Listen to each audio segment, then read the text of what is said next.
Good morning, everyone. I got a very sweet letter yesterday's batch of mail, and really with the best intentions. This letter was asking a question based on an experience she'd had with another teacher where there was a huge opening, deep opening, true opening, and then further experiences with me and just in life where there's a really opening and feeling calm, feeling happier. And her question was, is she enlightened? She wanted to know, well, am I enlightened? It is funny. It's the sweetest question, so I hope whoever wrote it is also laughing a little bit. And, we could get into a discussion of what enlightenment is and what are the qualities of enlightenment and the marks of enlightenment, the signs of enlightenment. But the gift of Ramana, this huge gift of Ramana, this radical, cutting at the root gift of Ramana that was passed on through Papaji, and here is in your heart, is really turning that question back. Who is it who is enlightened or unenlightened?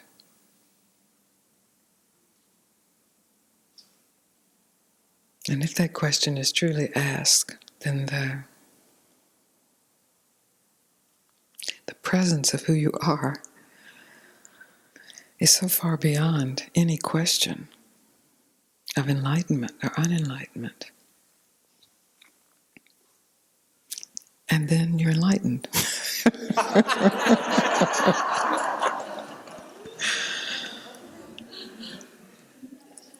But it's not the I who asks the question.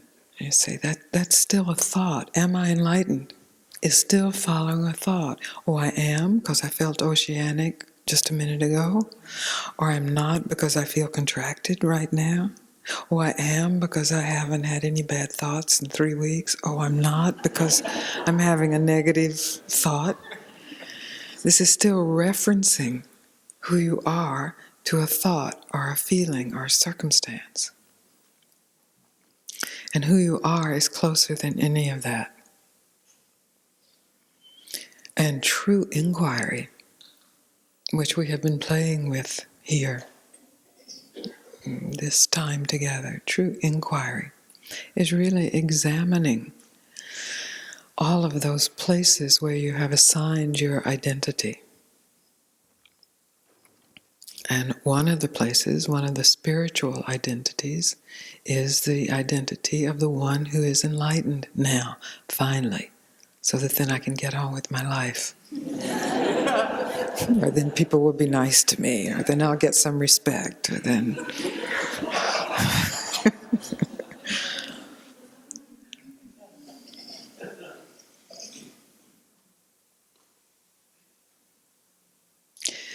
So if that question arises, you, am I enlightened? You just take a moment to be fully and absolutely and completely unenlightened. Because that's what that question is based on. Unenlightenment. Just be unenlightened. With no reaching or searching for enlightenment. Just a moment. You can go right back to the search. But just take one free moment.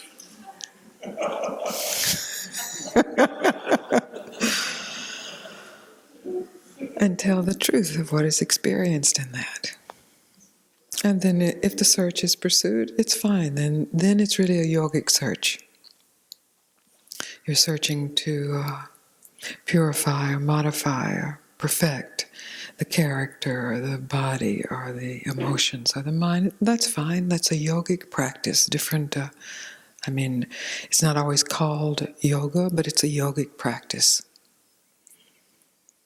But at least in that moment, the practice won't be about getting someplace. There will already have been a recognition of what is here when you are fully fully not what it is you think you have to be if you complete your practice. If you fully directly experience the worst that you imagine, that not only are you not enlightened, but you will never be enlightened. Enlightenment is impossible for you throughout all time, and you're the only one it's impossible for you.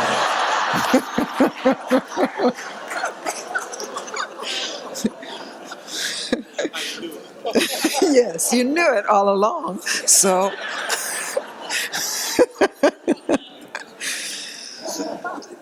to really directly experience that, then the joke is self-evident. It's really self-evident. You get the joke. You're the butt of the joke. You're God making jokes with itself. It's such a trap. And the word itself is a trance word. You hear the word enlightenment and you go into a trance.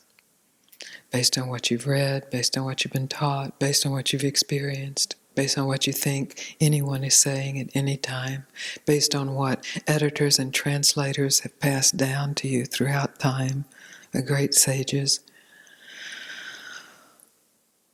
It's like, you go into the enlightenment trance. And either I am enlightened and I can enlighten you if you do everything I say. And you're bad because you're not doing it. I've seen this with teachers. They get furious with their students because they won't get what the teacher wants them to get. Same as a parent getting furious with a child, or a child getting furious with a parent. So it just is a transference of the same old conditioning. So if we just forget that word, and we forget the word God, and we forget the word truth, and we forget the word love, and we forget the word freedom, and we forget the word that you go by as your name, and you forget the word that identifies your body as a particular gender, and it's self-evident what is closer than any word.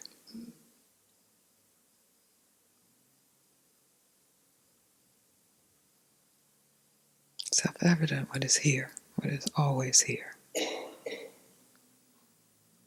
Then you use any word you like, and it's informed by that evidence. You use the word I, and you're referring to your body, and it's informed by that evidence. You use the word I, and it's speaking of the totality of our being, and it's informed by that evidence of direct experience. Papaji once said, it takes one second, one part of a second to realize your true identity. And it is endless. But in that 1 second, there is a shift. There is an essential experience. It's my assumption that everyone in this room has had that essential experience, whether it's in memory or not, whether it was this week, before this week, as a child, in a dream. That essential experience has already occurred. So that words such as truth and limitless and beloved are no longer abstract words. They have a resonance with at least a second of direct experience. Then our time together, your time in your life, every moment of your life, is an opportunity not to recapture that experience, but to discover what was revealed in that experience now, as it is here now. Good nature, bad nature, happy nature, sad nature, finally essential nature.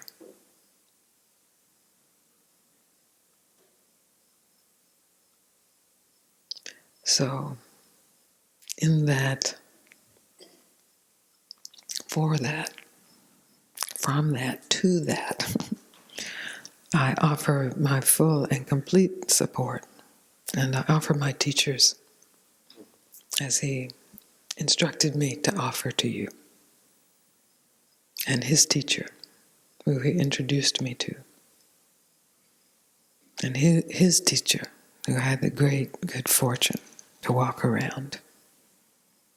And I take the presumption to offer also all teachers of all lineages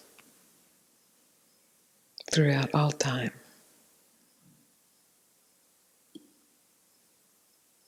to support your full and complete recognition of that, so that the question never arises, so that that is no longer the question.